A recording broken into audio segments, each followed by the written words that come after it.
Hi there, everybody. So I'm going to talk today really quick about mallet techniques, specifically four mallet technique, and kind of different instruments that use that. So firstly, the four mallet technique is used in order to play on instruments like marimbas, which is this instrument, and on vibraphones as well, which are the metallic instruments that have a pedal on them.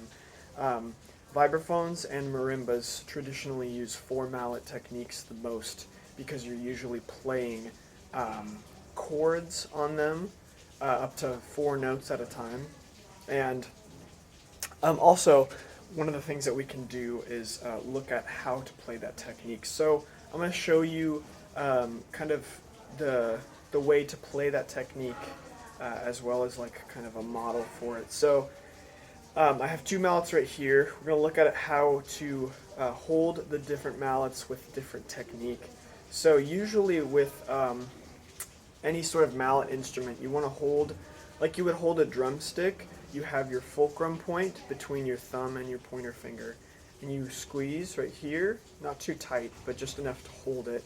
And then these fingers stabilize it so that you get a movement from here up into this space in between your thumb and your first finger.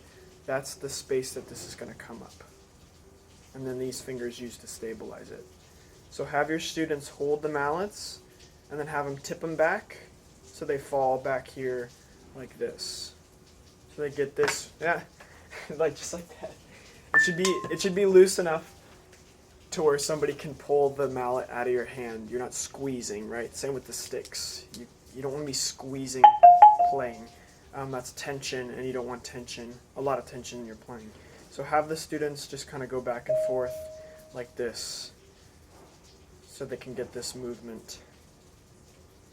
And then after they have that kind of down, they have that proper technique, then the way that you would approach the instrument, we have timpani, right? We've talked about timpani before, which is kind of hands in, depending upon what you choose to do. If you choose to play like this, or if you choose to play kind of out like this. And you have drums, drum set, and snare drum, which you would have your hands kind of out like this at about a 90-degree angle, centered in front of your body, like this. So mallet instruments, it's usually best to almost have them parallel, flat like this, with maybe a little bit of an angle. And we do that so that when we go to the top bars here, keyboard instruments are laid out just like a regular piano keyboard. You have your naturals, and then you have your sharps and your flats up above.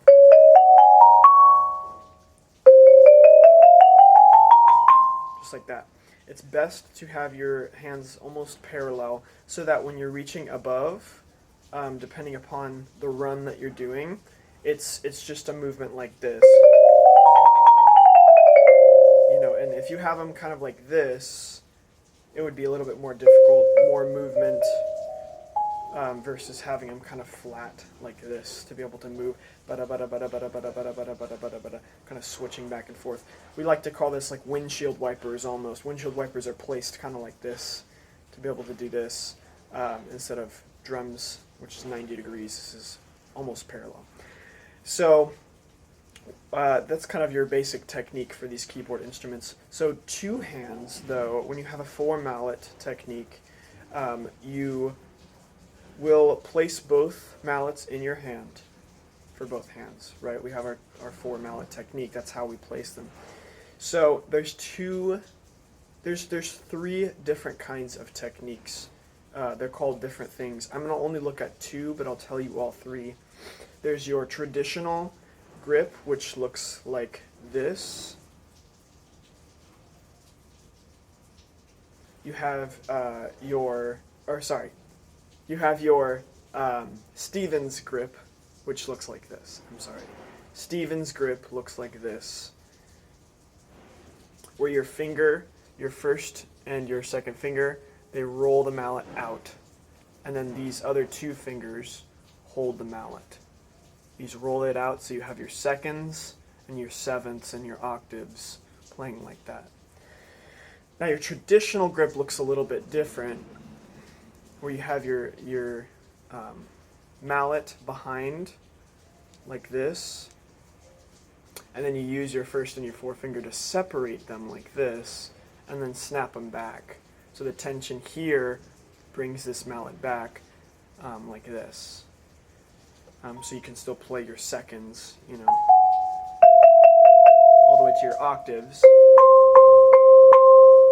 And then the third is your Burton grip, which is for vibraphone mostly, where you have your sort of traditional grip like this, but the mallets are switched, and then you kind of have this more of a grip around all of them like this. That's for more jazz vibraphone. But for all purposes here, for marimba and for vibraphone, for 4 mallets, I'm used to the Stevens grip. That's what I learned. So I'll teach that to you really quick. So have the students hold the mallet like they usually were before, where they're used to this. And what they're going to do is release their thumb, first, second fingers, have them put it behind the mallet, so now it's right there in the middle of their fingers, between your middle and your ring finger, like that. So these fingers will wrap and hold.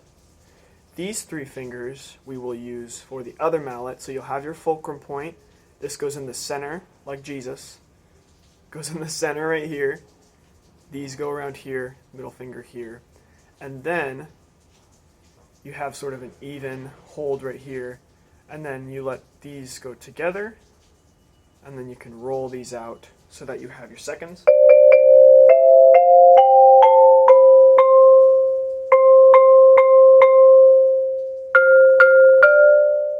Just like that. And then for your traditional grip, what you're going to do is you have this similar grip where these 2 fingers, instead of just the one, like we were looking for the Stevens grip, this traditional grip, we'll grip the mallet normally, and then we'll place the other mallet in there, and then you'll have your first and your other finger, your thumb, to separate them, like this. And then these fingers here pull back the mallet, pull, pull, pull. And these fingers in between will stabilize like that.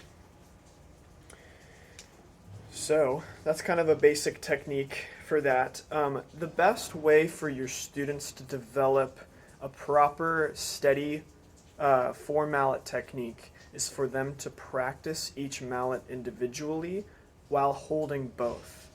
So you can tell early on when a student is learning 4 mallets, if they're going to be playing with one mallet or the other one is going to kind of look like this. They're going to be trying to get either mallet, they're going to be flopping around. What we want to do is to learn how to play with one or the other while keeping the other stable.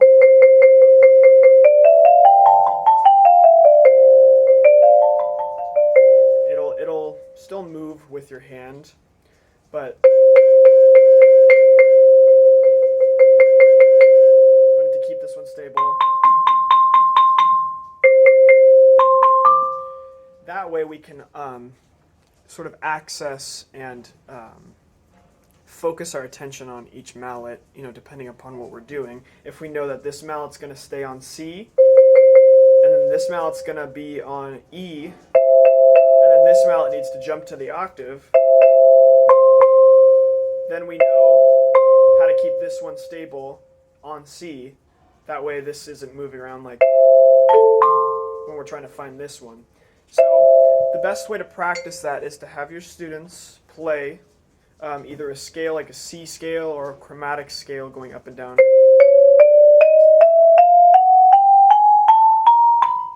while trying to keep this stable, or even one note to start off. Trying to also keep this note stable.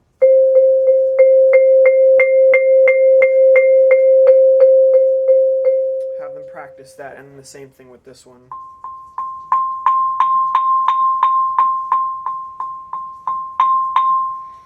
And then that way they'll have more stability with each. And then maybe have them try this very basic exercise on the C scale, where you start off with a major second all the way to the octave on the C. So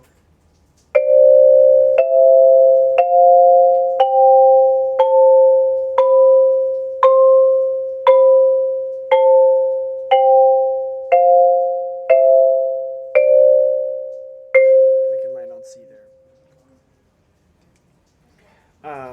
That would be the very best basic way to start out, is working on that stability for each hand. The left hand for most kids will be more difficult because left hand is not usually the dominant hand. So practicing that and the same with the other hand is the best way to kind of get these students used to that feeling back and forth. So try that, and let me know how that goes for your students. So if you need anything else, if you have any more questions, let me know, and I'm happy to share that with you.